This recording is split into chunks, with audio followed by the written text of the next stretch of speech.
They don't ever wanna listen to this real talk. So some nights I step, and all I ever think about is how this life ain't fair. So some nights I step, and all I ever think about is how this life ain't fair.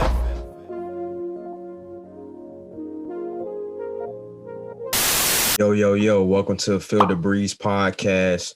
You know, this is episode 3. Today's guest is a longtime friend. Surprisingly, yes, we were teammates at a summer league basketball team.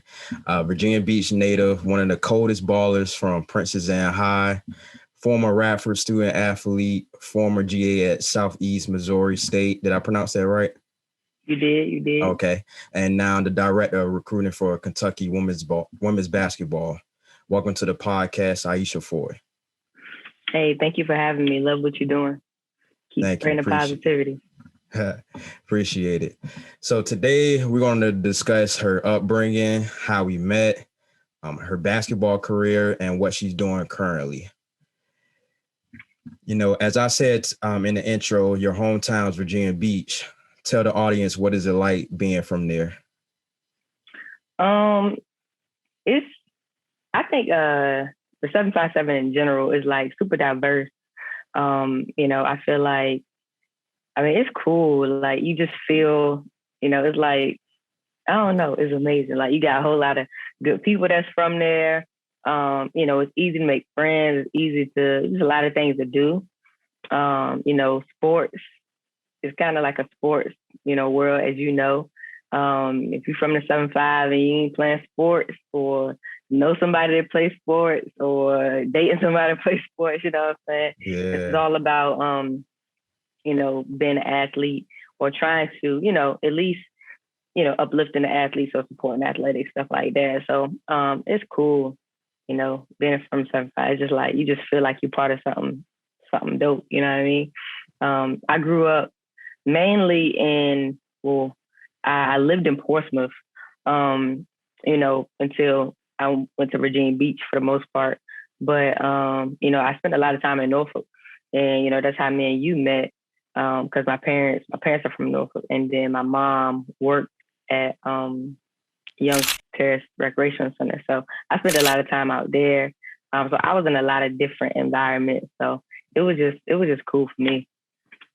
Yeah, for me, I was like, my parents, like my mom, she's from Norfolk. So like I kind of hung around there. Like my family's from Norfolk. I used to be out there a lot.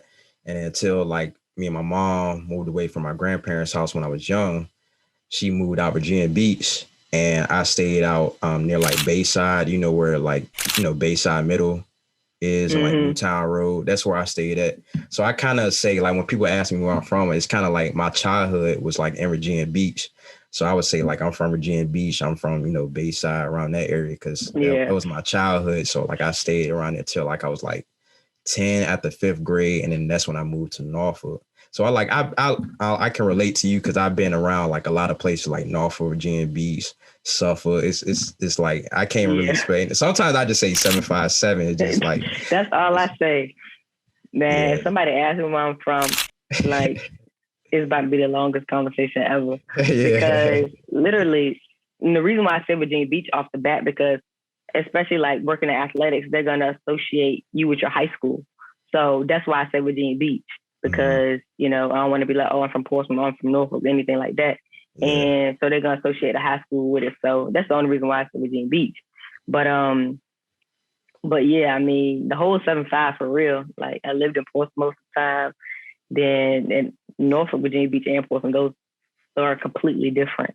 So, it just be an interesting question because I'm like, I spent my nights in Portsmouth, spent my days in Norfolk, and then I spent a few years of high school in Virginia Beach, so it was just like, you know what? Yeah, I was from the 757. Yeah, that's what I basically just say, for real. So now, as far as the people that don't know, how your love for basketball started from your sister, correct? Yeah, well, it came from watching, like being at their practices and stuff, and I was little. So yeah, watching her play, and I was like, man, I want to be a part of that. So I kind of just jumped in. So yeah, so like, how was that experience? Like just playing against older? Was it all women? Was it like just like couple boy or just all women on the team? It was all girls. I mean, it was like 10 and under. Yeah, so like at her practice, like I would just go and I would run with them. It was AAU. She was playing AAU. So yeah, that's how it was. It was all girls. Okay. So do you think like that experience like made you a better player, like playing against older women? Yeah, yeah. And the coach that she played for was very tough. So, I got to see firsthand when I was young, learning our fundamentals and, being on time for practice, taking your craft seriously, at 6 years old. I was six when she first started playing with them, but I started playing at 8.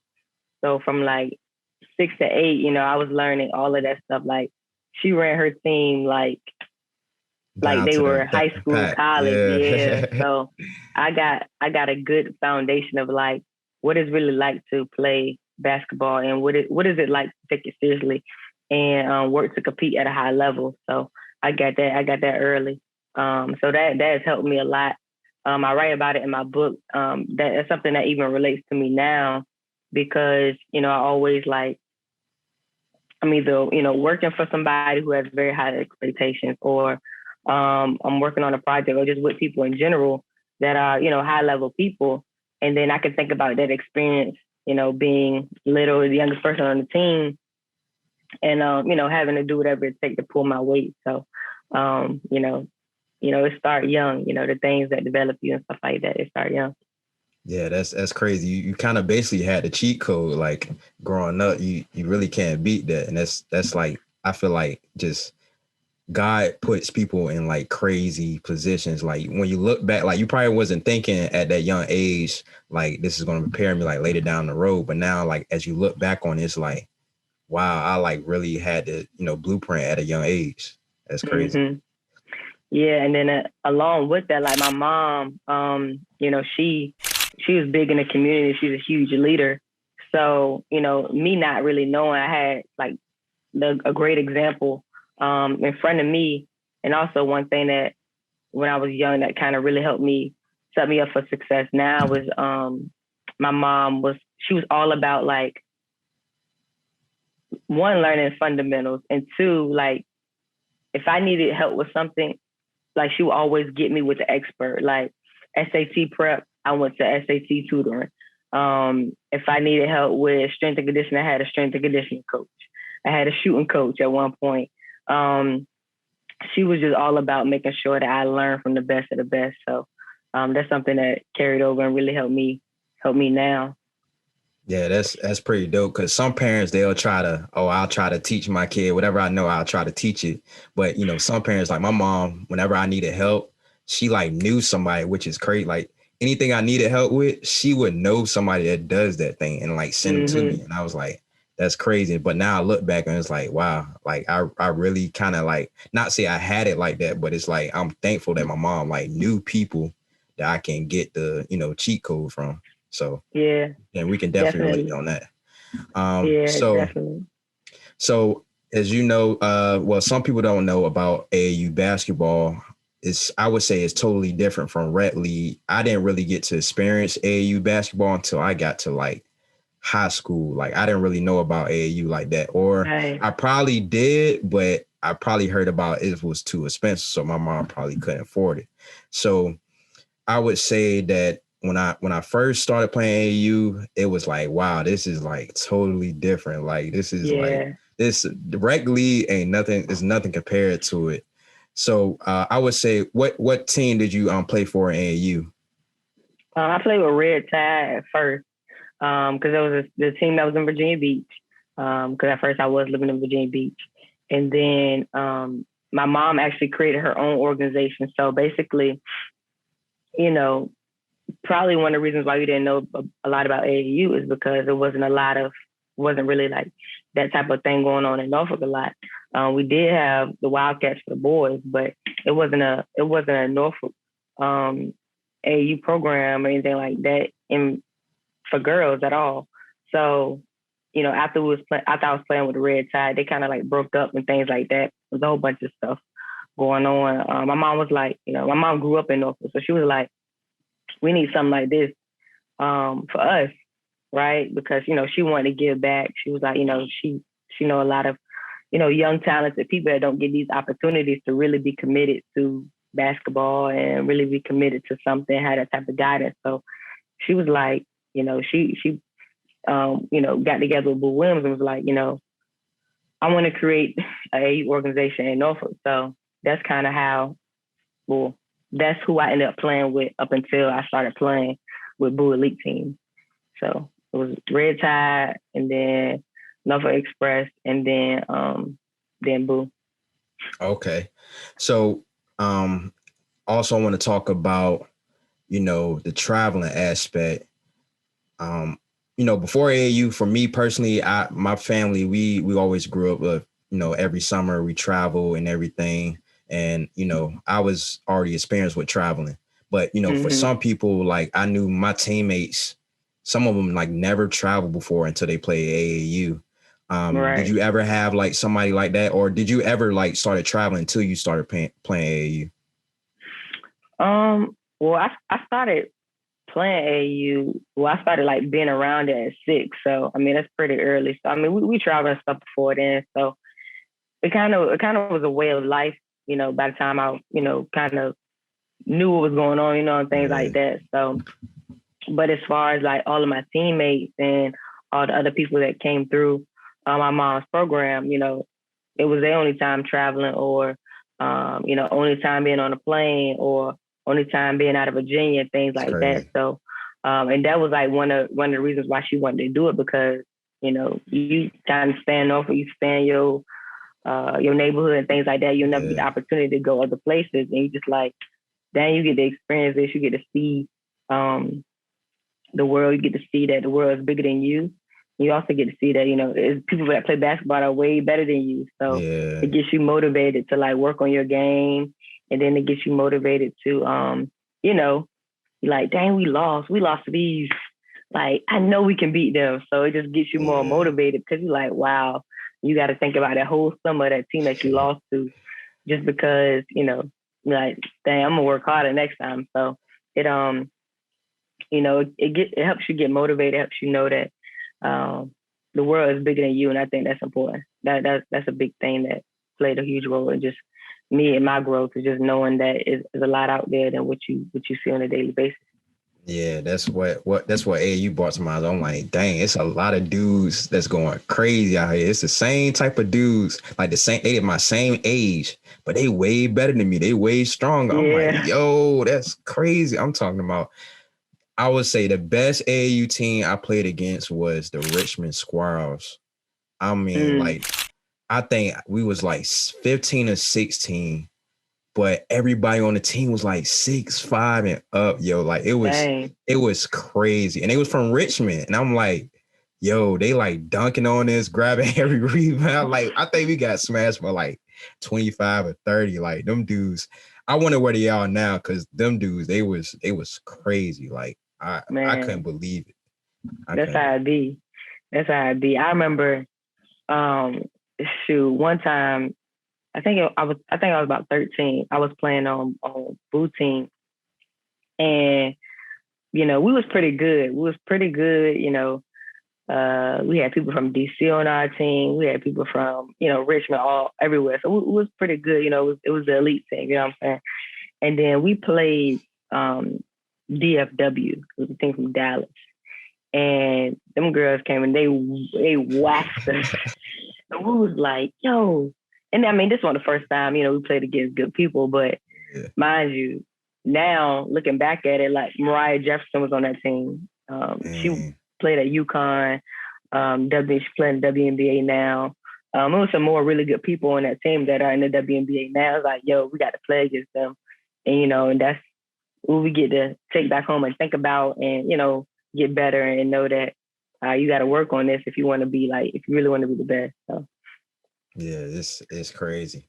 So another question I want to say is, somehow I don't remember particularly, but somehow you just ended up on my basketball team. I don't know. I totally forgot. I probably can't remember, but I just somehow you just ended up on our practice, and I was like, I think it was my first time actually playing with a girl, and I was like, yo, this girl is nice. Like, that's crazy. Like, I never played with a girl before. Like, never, ever. I always played with guys. And I'm like, yo, this girl, she nice. Like, she like this probably the second or probably the best player on our team. Like, I was like, yo, she can handle the rock, like get to the rack. I'm like, I can't forget what age were we then. That's what I was trying to figure out too. I think we was like, I think we might have been like 11 or 12. Or maybe even 10, probably 10. I think I was at Probably elementary 10, school, so I probably like 9 or 10, probably. Yeah. So. Yeah. I don't really know how I got up there either. I know. Yeah. I know Gigi was up there. Yeah. She was up there first, yeah. and I think that's what kind of like sparked. Okay, let me go play with some boys or whatever. But yeah, I really don't know how I got up there either. Oh, so Gigi was on our team too, I think. Oh, so was both of y'all was on our team? Yeah, I think so. Or I think it was. Now that I think about it. Or was this we played like at Huntersville, right? Yeah, it was a summer league jump. Oh no. This was Mike on our team too? Yeah. Okay. I might be thinking about 2 different teams. Yeah. I did play with Gigi though, but it was for the no show. Oh, okay. But I think this was the first time I actually played with a female though, and it was like a summer league type thing. Yeah. Yeah, I totally forgot, but yeah, I mean, was that your first time playing with like guys? Yeah, unless I played with guys on Mighty Mike. So, okay. I played with guys with Mighty Mike, and Jalen was on our team, wasn't he? Yeah, he was on our team. Yeah, so I think I played with guys before that, and then this might have been the second time I played with boys. So okay, yeah, that was cool though. Yeah, so it was fun playing with y'all. Yeah, so how do you like? Could you remember that like experience? Like some women probably never, I would say probably never played on a guys team. Like, how do you think? How did you like that experience playing with guys? Like, was you like nervous, or do you think that made you better as well? Yeah, I think it made me more competitive. And then also like you have to be aggressive. Like you really have to be aggressive. So it made me more assertive. You know what I'm saying? Like, all right, no, I want to get in the game. You know what I'm saying? So like don't leave me behind. Like, so it just makes you more assertive and more aggressive, with yourself and things like that. Because, with boys, everybody is motivated. Everybody want to get in, whether they're good or bad. You know what I'm saying? Like, so it's like, nah, you really got to fight your way. And it's not even like fight your way like just by working hard and being good. Like literally, I'm like, nah, coach, put me in. You know what I'm saying? Like you really gotta know. I mean, your coach, you gotta show that you really want to play, like even more than just being good. You know what I'm saying? Because one thing about guys is that y'all show y'all motivation, y'all show y'all interest, regardless of what the skill set or skill level is. Like y'all just be ready to get into it. So with girls, you evaluate yourself a little bit like, all right, do I deserve to be in? I was like, well, boys, y'all don't care. Like, y'all just like, nah, I want to play. So, it made me more aggressive and, more aware of, competition and things like that. All right. So, did you play any other sports like growing up other than basketball? I played volleyball like 1 year in middle school, but not really. I was all basketball. My mom tried to get me into other sports, but I wasn't really having it for real. I just was all about basketball. I did do track. I actually had met this coach or whatever because I was really good at running long distance. And he tried to train me for the Junior Olympics at the mile because I was really good at the mile. I think we met because I was running the mile in middle school, and I would always win, come in first place or whatever until I was in 8th grade. But 6th and 7th grade, I won every meet. I was first, and then he tried to train me for the Olympics, and I was like, man, I can't. I told my mom, I said, nah, man, we was a bill in the morning on Saturday, just running, which is fine. Like, you know, I don't mind working hard, but I ain't really see the vision. Yeah. I'm like, all right, cool. The Olympics sound cool, but I'm not really down for it. So, so yeah, I just, you know, I did it in middle school, and I did do cross country, but that was just to get in shape for basketball, because the basketball coach at the first high school I went to, he was the cross country coach, so we had to run actually. Wow. Everybody that played in the basketball team had to run cross country. So yeah, That's crazy. Yeah, I've had a track experience too. I would say, and this why I was like, oh yeah, I'm not that fast. This happened in middle school. I was going to Rosemount Middle School, and I was like, I'm gonna just do track because I think everybody was like, it was like popular at the time. Like everybody was like, yo, I'm gonna just go try track. So I was like, all right, I'm gonna try it too. Like I know I won't that fast, but I kind of had like a long run, like a long stride. So I was like, let me just go ahead and try it and just do it just cause it's something like I think everybody did it because it was like an after school activity. So they was like, I'm gonna just do it just cause. Yeah. So I tried to do it. And I remember this one race, I was at Booker T, and it was all the middle schools out there. And I think somebody just like didn't feel like running. So I was like, I'm gonna just go ahead and, you know, do it. And my parents is there and everything. I was like, yo, I'm about to get smoked. No, I thought I was about to win too. So, man, I forgot what kind of race it was, but it wasn't a 40. It was kind of like something longer. It was like in the middle of the track, but we still had to like running around. But it's like after that running around was like a dead sprint. It probably like a 100 or 200, something like that. And they hit the gun and boom, I got up there. I was up there, everybody. And then as soon as you hit that turn, that corner, that's what got me, yo. Man. I was dead fast. I felt embarrassed. I was like, yeah, never again. I learned my lesson. I was like, yo, I'm not running track no more. Like, I thought I was fast. I'm nowhere near fast at all. I think it's a difference between court speed and like track speed. Like, yeah, I can run out of court fast. Yeah.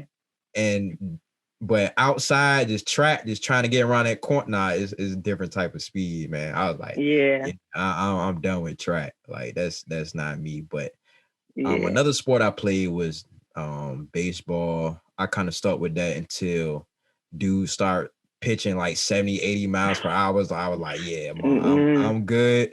I'm sticking with basketball. I'm good with that. And then football, you know, my dad, he was the coach for the Corruptors, so I like played football until I just want to strictly just focus on basketball from like middle school to high school. That's what I fell in love with. Like that's all I wanted to do is play basketball. And I think I just used football for like strength. My mom swear it helped me out for like, you know, strength when basketball season came around and stuff. She was like, it makes a difference when we play football and basketball season comes. So I just did it for my parents, but out of reality, I just wanted to play basketball. So I feel you on that. So I think I had a track story of like getting busted too. I think that's how I ended up doing long distance. So like, all right, I'm quick, but I ain't fast like these girls. So yeah, it used to be lit though. It used to be lit in the summertime. Yeah, with like wreck and stuff like that. But yeah. So, as some people know that you played in Princess Anne High School, you know, did you live near Princess Anne that time? Or, you know, some people nowadays, you know, they live far from the high school, but somehow, I'm not going to put any names out, but, you know, somehow they miraculously ended up at the high school. Did you live close to Princess Anne at that time? I mean, hey, sometimes you gotta do what you gotta do for your future. So I mean, it'd be like that. So what happened with us is that we actually moved there. So, you know, of course, like you said, some people do, you know, go to schools not really supposed to, whatever the case may be. But like with Princess Anne, you can't really do that because, you know, they're gonna check. Wow. They're gonna check. They're gonna come knock on your door. They're gonna come make sure you live there, whatever the case may be. We won't try to do nothing illegal anyway. But so we actually had moved out Virginia Beach for that year. Wow. And then like once we moved out there, we did it for a year because, you know, my mom, we still, my mom's still working where she working and things like that. And we still had our house in Portsmouth or whatever the case may be. So we moved out there, and then we was close to it. It was walking distance, about 2 miles away. So that was cool. Sometimes I would stay there by myself, you know what I'm saying? Because of course my other house was closer to my mom's work or whatever the case may be. So, and then that second year, my senior year, my aunt had custody over me, and then she lived in Virginia Beach, so I lived with her. So yeah, that's kind of how we did that. And that was pretty close. The district that she lived in was Green Run District. But because when you're a senior, Virginia Beach rules that they got, well, at that time when I was there, their rule is that if you're a senior, you can choose your high school. You can stay at your high school. If you move, you can stay at your high school for your senior year. So, okay. So that was how that happened.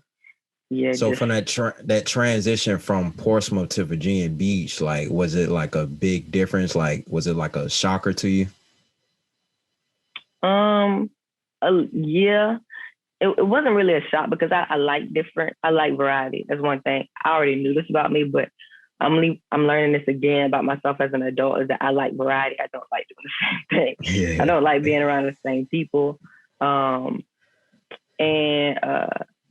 So it was different, but it was something I was looking forward to because, at this time I'm getting ready to, I'm trying to prepare for college. I'm trying to get a scholarship. And Elizabeth Williams, she was playing at Princess Anne at the time. So, I'm just getting ready to like really focus on my future. So it was different. Of course, Princess Anne is a lot more diverse than the school I was at. So, school I was at, fighting, you know what I'm saying? It was lit.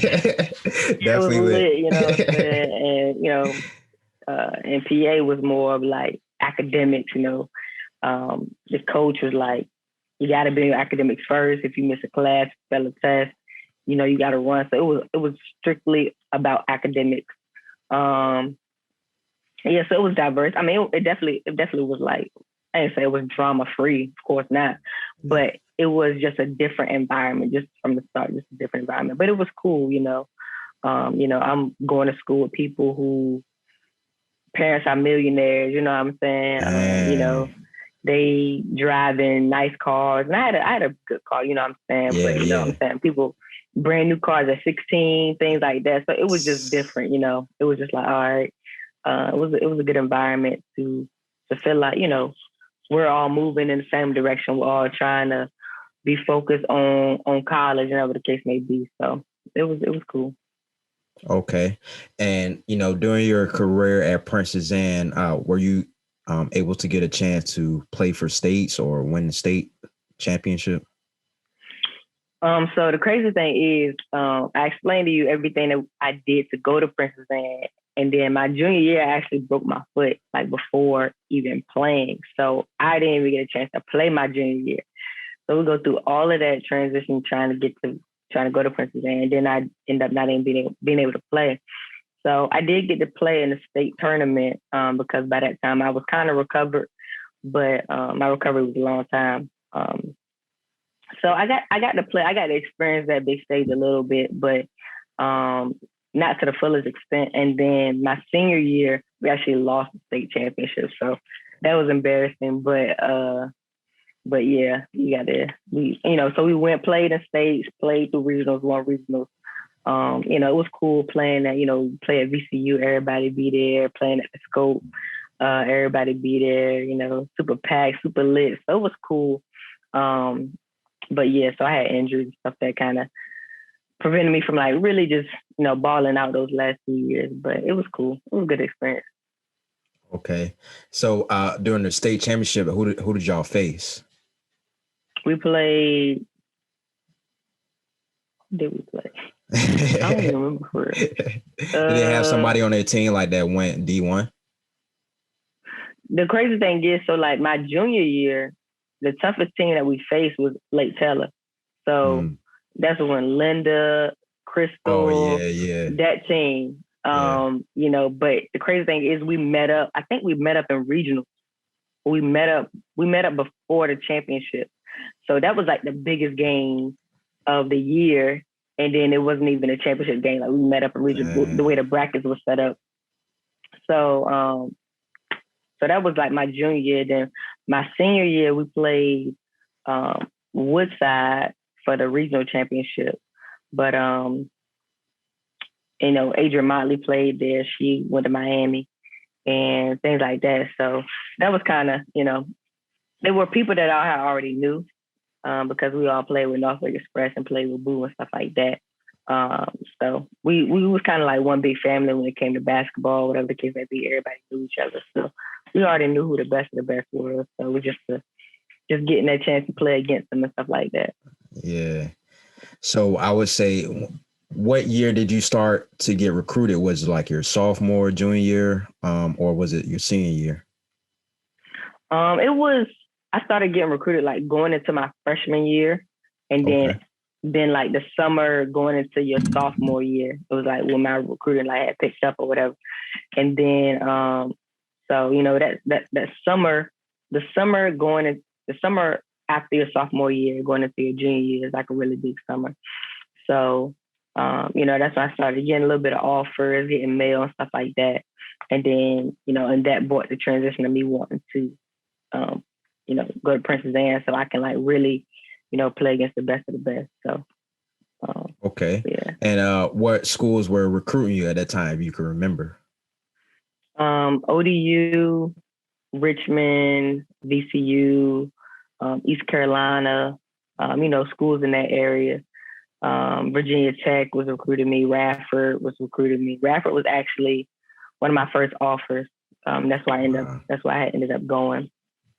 Yeah, East Carolina was a big one. Like UNC Wilmington. Yeah, schools like that. Clemson. Yeah. Okay. And do you have like any crazy recruiting stories? Like nothing too like outrageous, but like any like how would I say, like anything like that stood out to you, or just something just crazy that happened, you know? Yeah. If you can remember. I was like, in my recruiting process, I was like real stubborn, like, because I'm a very decisive person. So like, if I know I'm not going to that school, like I wasn't gonna waste time talking to the coach. Or, you know, so I'm not gonna go on a visit. Like my mom, she wanted me to visit all these schools. I'm like, Mom, no. Like, and this is just how I felt. Like I just felt like if you offered me a scholarship and I didn't say yes right away, there was no reason for me to continue the relationship. That's just how I was thinking. You know, I'm 13, 14, and I mean, I still operate like that. But I probably would have did it a little bit differently. But you know, I didn't. Yeah, I was very decisive. But you know, a crazy recruiting story. I don't really know. Like once like I said, Radford was recruiting me the hardest, and they was one of the first schools to offer me. So when I went on my visit there, well, actually, I committed before my visit because I wanted to know where I was going at before I started after my junior year, like during that summer. I wanted to know where I was going, and I also wanted to go where like I was wanted. So after I committed there early, and I was just like real hyped. And I would like go to campus early and stuff like that. I would go hang out with the team and stuff like that. So, I mean, that was crazy, you know, being 15, 16 years old, hanging out with the college students. So, yeah, you know, that was part of my visit and stuff like that. So we had a lot of fun time, you know, before I was even of age to be, you know, on campus for real. So that was cool. Wow. So like you actually committed before you even visited the campus? So I would go on unofficial visits. So I seen campus, met the staff and everything, and I would go on unofficial visits. But once my official visit, I committed before my official visit. So and then like we would have elite camp and stuff like that, and I would already be committed. I was already committed at camp and stuff like that. So I could like, you know, hang and chill with the team and stuff. So that was cool. I can't share everything that we did. Yeah. But, you know, it was just cool being part of the team, like, you know, as being young. And again, like, that's my whole story is like hanging out with people that's older than me, you know, wanting to be hanging with the older people and stuff like that. I do that now. Like, I hang out with older people now. I don't hang out with nobody my age now. Yeah, like, that's just me. So the whole vibe of just Radford is what made you like choose them, like the whole like teammates and everything, being around the camps and stuff. Well, it was the coaching staff. Like I said, I wanted to go somewhere where I was wanted, and like I had that injury. So like when you get hurt, like colleges start backing off of you. Don't really know you're not a priority to them anymore for real. And then so Coach T, who was the coach that recruited me, she's not there anymore.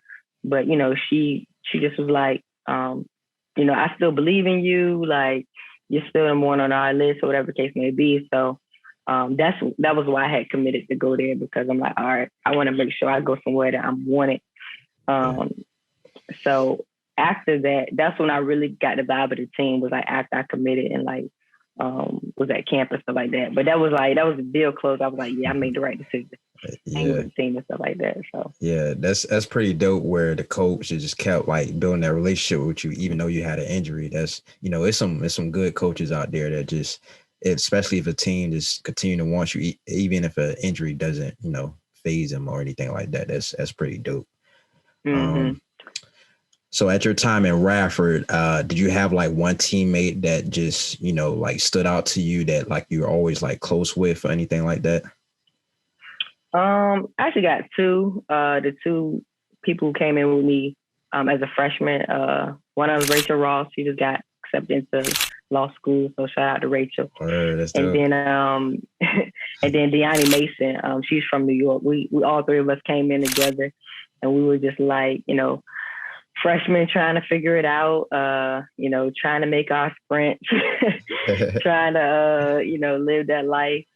And we just kind of, had each other back or whatever the case may be. So, I stay in touch with a lot of my teammates now. Like we got a group chat and everything. But them two was kind of like we really held each other down. We really like had to go through the transition and stuff together. So that was cool. Yeah, that's pretty dope. I would say is a story out there that's, you were 45 points shy from 1,000 points at Radford.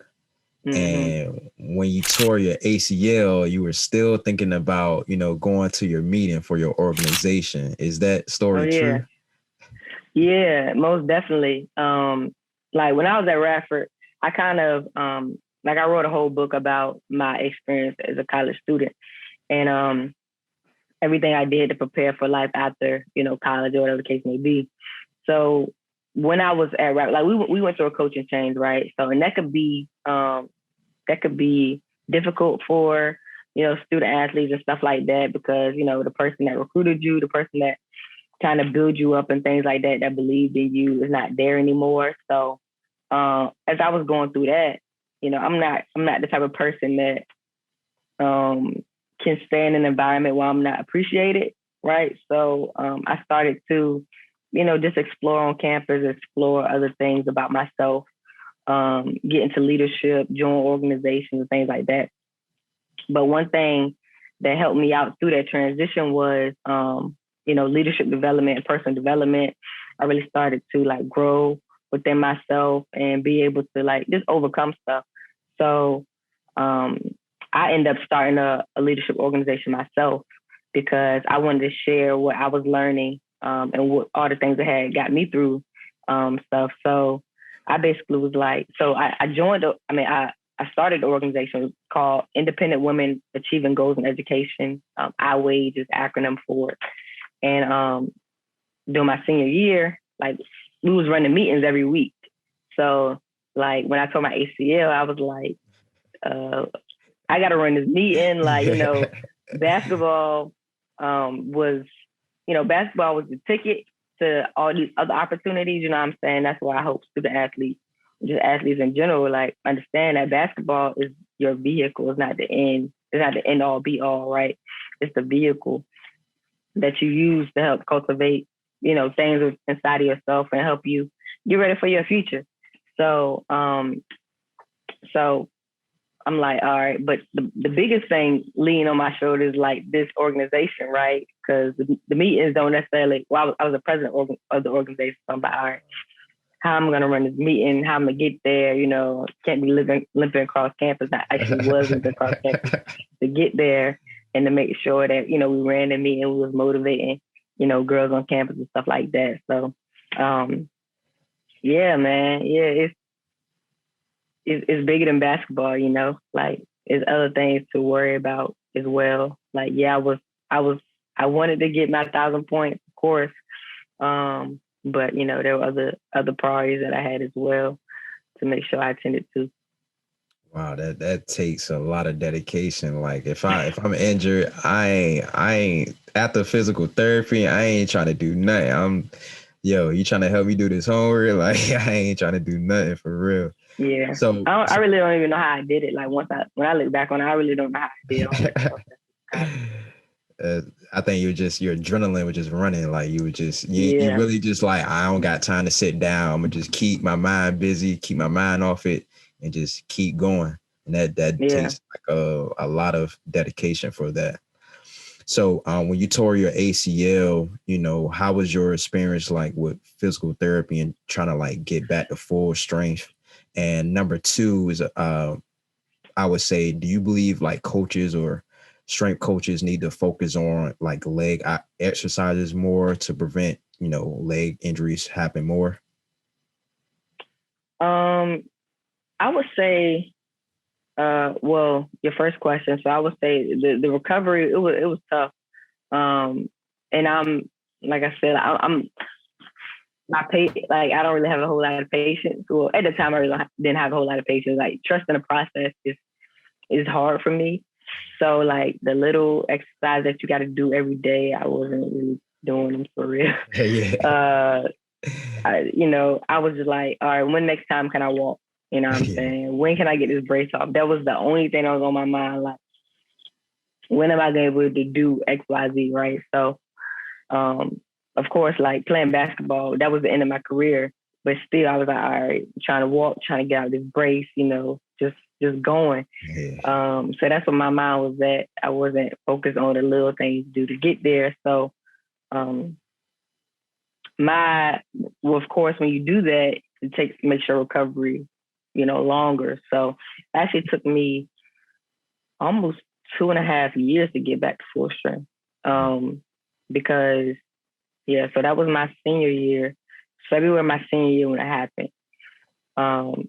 And then I was a graduate assistant next year. When I got on that campus, I was still limping and I was still moving slow.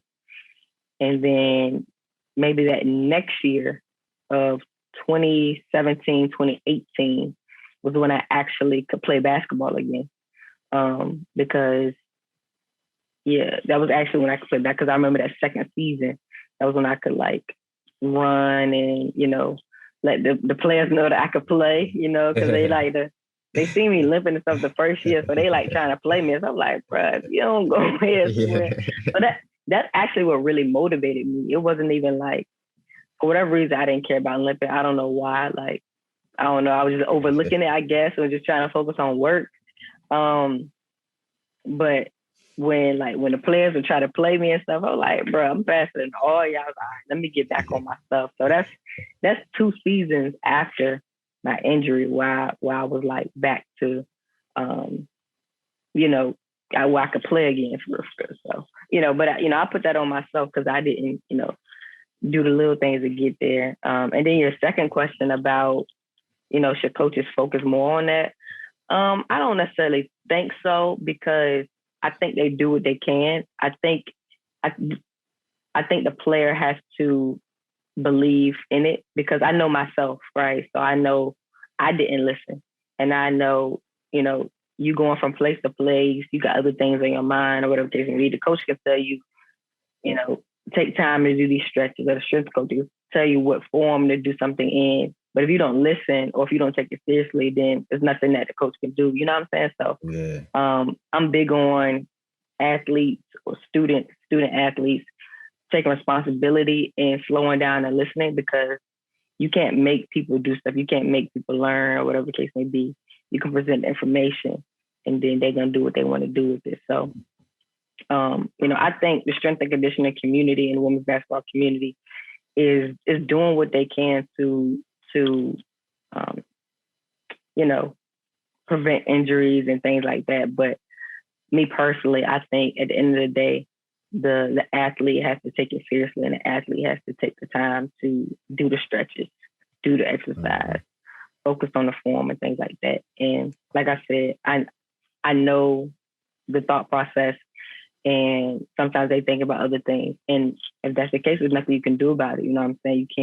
You can't take their leg and bend it for them. You know what I'm saying? So, it's just a learning process. And hopefully, the way, hopefully, athletes can have foresight to understand, what's important. So, they can take it upon themselves to, take their body and stuff seriously.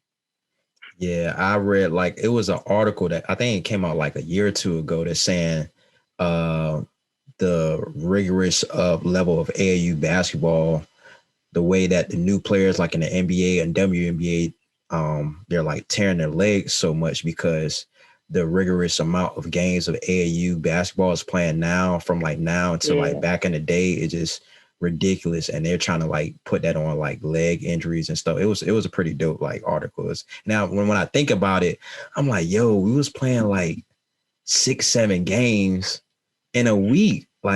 That's crazy. Yeah. Now I think about it as a kid, I'm yo, our legs are kind of done. It's just crazy. So it's yeah.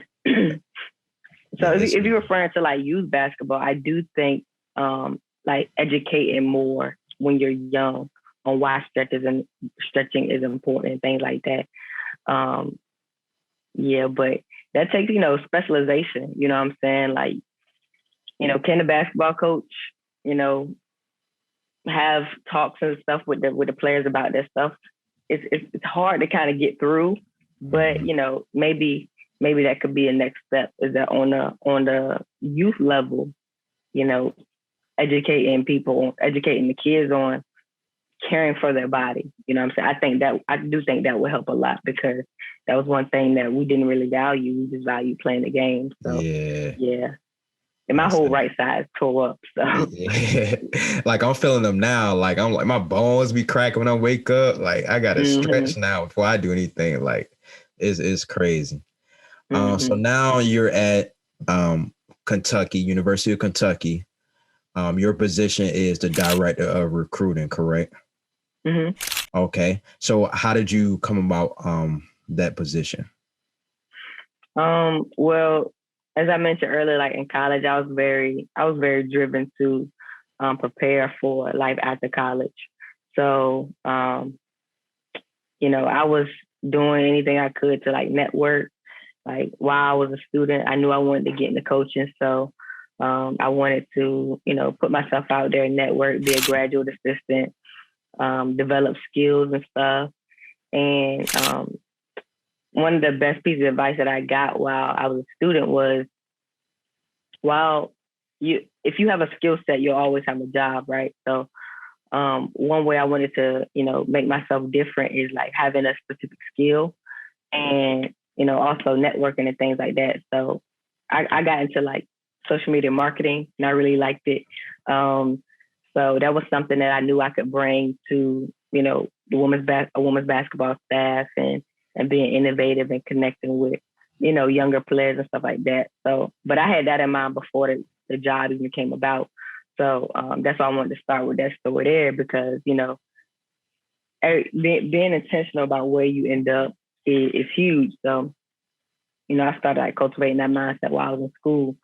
So with that, and also with networking, I did the So You Want to Be a Coach program. They have that program for graduating seniors after you finish playing. And, it helps you kind of get your foot in the door, helps you learn about coaching and stuff like that.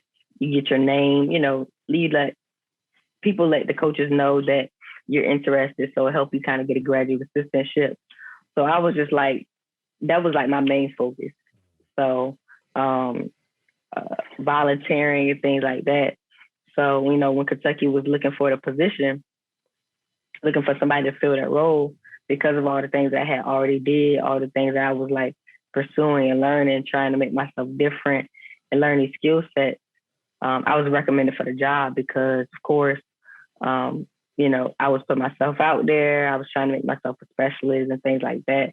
And this is like, just work being done in the dark that nobody knows, you know what I'm saying? And then, and I didn't know that this job existed. It didn't exist before I got there, but I was just putting in the work and listening to, all the information that, people were telling me about networking, about building a skill set, about, what is it going to take to really immerse yourself or really to get your foot in the door and opportunities. So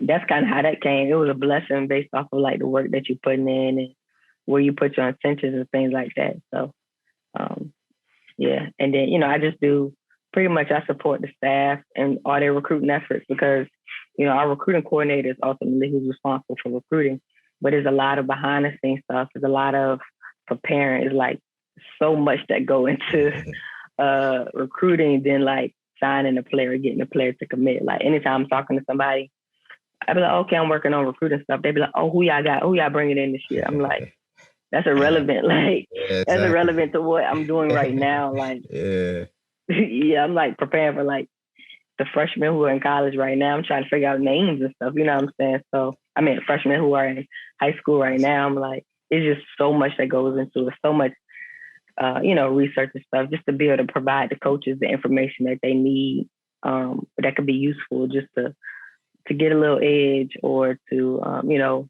have information that sets us apart. So it's like a lot of behind the scenes work and just supporting the staff in their recruiting efforts, things like that.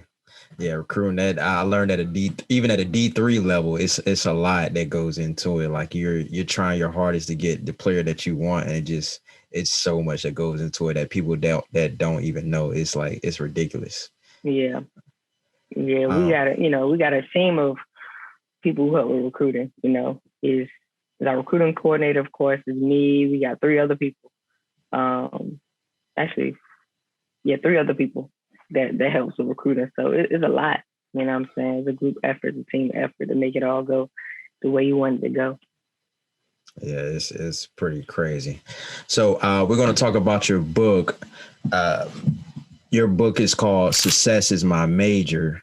So how did you come about the title? And also another question, well, this probably goes with the same question. What made you want to write a book? Yeah, so I'm glad you asked that question about the title. I appreciate the question a lot because I did a lot of thinking about the title. Like when you write a book, people look at it and say, all right, what's in it for me? You know what I'm saying? Or, they want to get a glimpse of what, you can learn, what they can get out of it or whatever the case may be. And it's like, okay, ask yourself, how is it going to resonate? And I studied a lot of success. I was very ambitious and, I wanted to be, successful. I wanted to always grow myself and things like that. So I felt as though I was doing more studying successful people and, worrying about how can I be successful more than I was like studying my schoolwork. You know what I'm saying? So, a lot of times when you're in college, we got 3 questions that everybody always asks you. What's your major? Da, da, da, da. And then the next question is, okay, what are you going to do with that? And then they ask you, okay, what's your dream job? You know what I'm saying? And it's like your whole future is based off of like your major, what you majored in, subjects you majored in, what you want to do with it, and what you want that dream job to be, right? So at some point, I don't know, they just kind of got annoying with me because like I hate being put in a box. Yeah. So, and I hate like people, I don't know, making assumptions. I don't know. So that's kind of like what started me thinking about how I was gonna like format the book and what the theme of the book was gonna be. So, I just felt like I studied success and it really don't matter what job I have, I'm going after success and I want to be, whatever I do, I want to be the best at it. And I want to, like I said, cultivate success, like live my purpose and things like that. So I felt like success in my major would resonate with college students that feel like, they're going to be successful no matter what. And also putting it out there that it doesn't matter like what you do. It matters like how you do it. and also that you can learn from successful people, successful principles, no matter what they're doing. It all is all about life, and the principles are the same. You know what I'm saying? Like the journeys are different, but a lot of times you learn the same. Like if you study the stories of successful people, you're gonna find similarities in that process, and things that you can document, and things that you can kind of put together. Okay, how from this person's story, how can I be successful? So that was kind of how I cultivated the title, because I wanted people to resonate with, I'm trying to be successful, and that's going to determine my future. Okay. And like, if people want to purchase this book, is it just for student athletes, or is it just for anybody, like any typical, like the average type of person?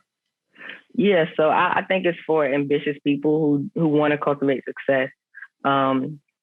Of course, my story is, I was a student athlete, so my story is based out of, my student athlete experience. But it is for, ambitious people. If you feel like if you're ambitious, you want to understand, how to be successful, or just from studying successful people, what can you learn from studying successful people? I think it's for you if you want to, go to the next level in life. You feel like that you got more to give than what's being presented in front of you. I feel like the book could be beneficial for anybody who just wants to develop themselves, want to talk about want to kind of figure out their future, their purpose. How do you cultivate those skills to become successful?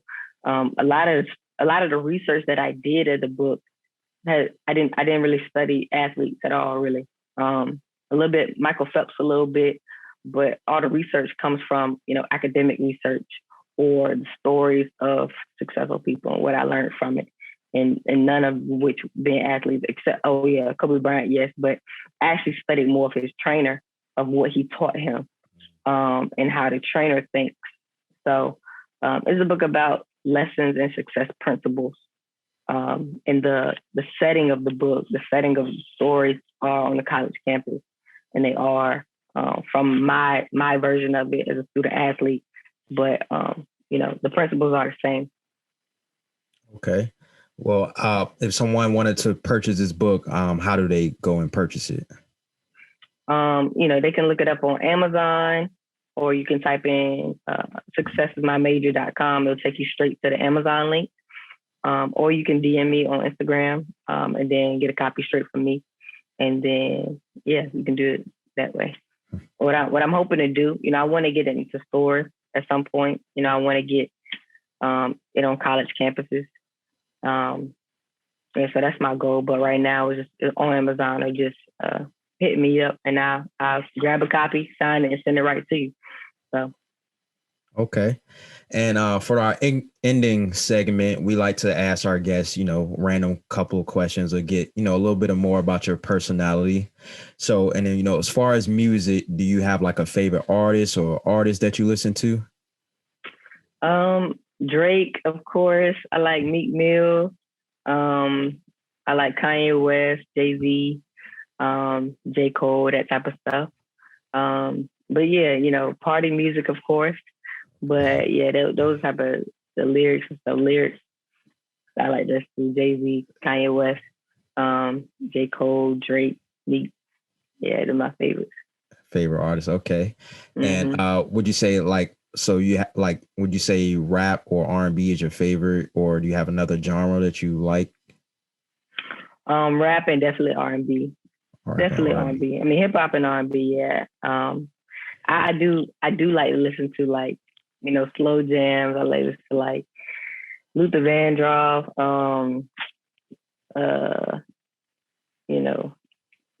Who else? Genuine. Mary J. Blige. I like that vibe as well a lot. Okay. And I would say we also have like a traveling segment. I like to travel and everything. For the people that's not from Virginia Beach, do you have like a local restaurant, or not even just from Virginia Beach to the 757, like a local restaurant that you like to go to, or several restaurants? I was really bad at doing local restaurants. Uh, I did all the chain restaurants when I was back at home. But Feather and Fin. okay, Feather and yeah. Fin in Norfolk. Yes, hit that thing up. That some good fish. Get the best fish sandwich, the best chicken breast sandwich. Yeah, definitely feather. I be forgetting about it. That's crazy. Feather and Bruh, Fin. I forgot I've been about it at until I literally said that. Joint. I'm like, oh, nigga, get you some sweet tea, boy. Yeah, that sandwich combo. Yeah, that go crazy. No doubt, no doubt. And I would like to say, as far as traveling as well, is there like a city or like a country that you've been to that like blew your mind that, and also that you want to go back to? I love New York City. That is like my place. I was a lot of time in college. That was my goal, was to be the graduate assistant at St. John's, and I was actually enrolled in St. John's. Like I was actually getting ready to move to New York City right before I got the phone call about Southeast Missouri job. So that is like my place, because it's just, like I said, I like variety. And I be forgetting that about myself. Like I need variety. I like doing different stuff, like seeing different people. So yes, that is my place. But outside the country, I like Jamaica. Love Jamaica. Just the energy there is crazy. And it's still your people. You know what I'm saying? Still people that look like you a little bit. So they always got positive attitudes and things like that. And it's genuine. You know what I'm saying? Some places, if you at a resort, like, they working. Like they gotta be a certain way because they working. But Jamaica, every time they just feel like they genuinely want to see you happy. They genuinely want to, have fun. They having fun themselves. Like they having fun themselves. So I love going to Jamaica, staying on like all inclusive resorts, stuff like that. Yeah, I had to put that on my list. I heard, Jamaica is pretty dope. Like I went to Dominican Republic and I want to go back. It was just like the vibe and like the scenery and like the food. Actually, the food was like different. Like it was like they said that they feed their animals grass. Like they don't feed them like any like meat or anything. I was like, yeah, I see why, because it tastes so different. Like it was good, but it was different at the same time. Yeah, I like Dominican Republic too. I've been there. Where else have I been? I've been to a lot of places. Can't remember right now, but yeah, I like the Dominican Republic. Yeah, definitely. So I'm gonna put you on a little bit of hot seat. Choosing your starting five all time, mixing with W and NBA. What would your lineup look like? That's tough. Of course, Kobe Bryant. Kobe Bryant, that's the starting lineup. MJ, Diana Taurasi, of course. Then we need some post players in there. Shaq. Then you got MJ, Shaq, and Kobe on the face. I don't know how that's gonna work out. And then I'll take Tim Duncan as well. You know what I'm saying? You gotta even the group, because all them personalities you need, somebody that's moving there. Smoothing out, yeah. Yeah. No right. doubt. That's why I think. Not saying I think, that's the best, but that's how I take on my style. That's the best. I would say my starting five, it would be point guard.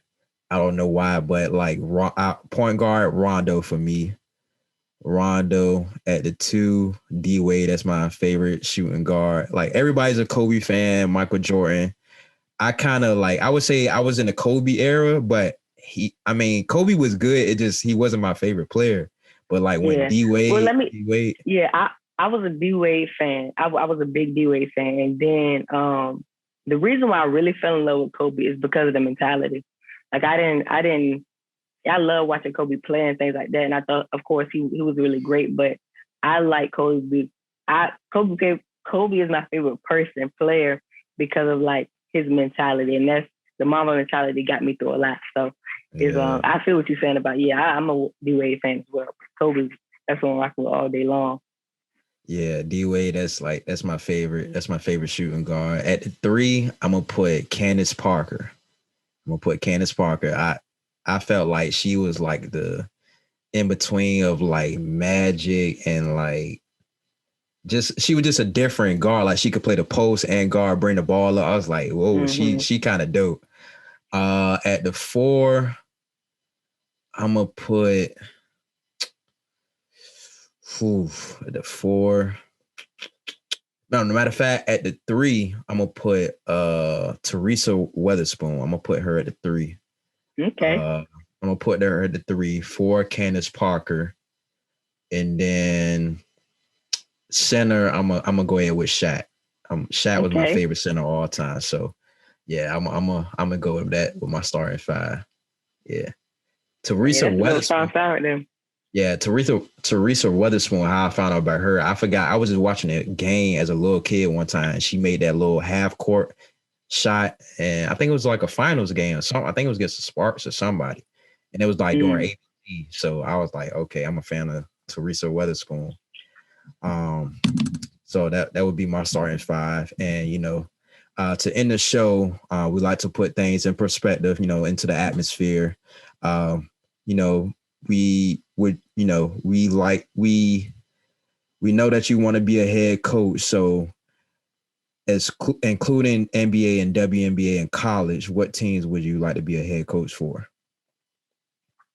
I would say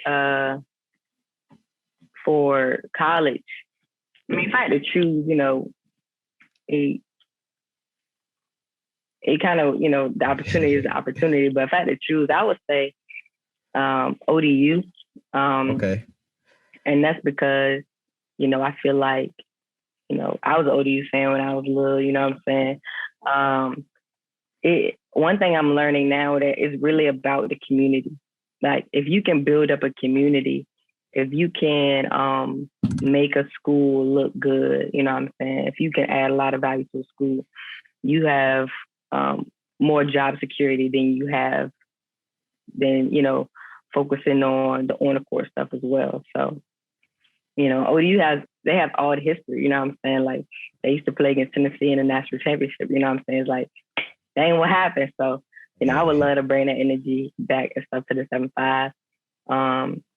And then, Power 5 or whatever, a Virginia school, you know what I'm saying? Virginia Tech or a UVA, because, why not do it for, why not do it for where you from? You know what I'm saying? At the end of the day, you know what I'm saying? But, that's long time from now in my career or whatever. But if I had to choose, that would be where I would want to, coach at as a head coach, you know what I'm saying? Okay. And would you pick an NBA or WNBA team, or just you sticking with college? Sticking with college, Okay. If I was to get opportunity in NBA or WNBA, I would want to either be on the executive staff, you know what I'm saying, or president or something like that. I wouldn't necessarily be, I want to coach basketball for the NBA. You know what I'm saying? That's cool. You know what I'm saying? Maybe an assistant to learn a lot, but as far as my empire and my legacy, I would prefer to be, college. Okay. And I'm starting to now see a resurgence of, Black women, becoming head coaches at the Power 5 schools. So shout out to them. And also it's a couple of, Black women assistants in WNBA as well. So that's pretty dope. Now I'm definitely rooting for them. Yeah, no doubt. It's just showing, it's good to see that, just showing that we can do whatever, which I never had any doubt in women or Black women. I might be, a little bit different when it comes to that, because I'm just I never had any doubt that we could be in these spaces or whatever the case may be, or even college. But it's really good to see. It's really good for other people to see. So that's I'm always we can do whatever. Yeah, exactly. Yeah. So I'm rooting for all women, especially Black women as well. So, I hope they do well and get everything straight. But I want to say, this is the end of the podcast, episode 3. Thank you for, coming out and being a part of this podcast. I really appreciate it, and I hope everything goes around good with your success and everything like that. Yeah, no doubt, no doubt. Thank you for having me. Thank you for thinking enough of me to have me up here. And keep doing what you're doing. Keep spreading positivity. Yeah, we need it. People need it. People want to, have discussions and learn about people, so people can feel more connected and stuff like that. So keep doing what you're doing. Keep grinding. Appreciate it. And that's the end, folks. Holla at you later.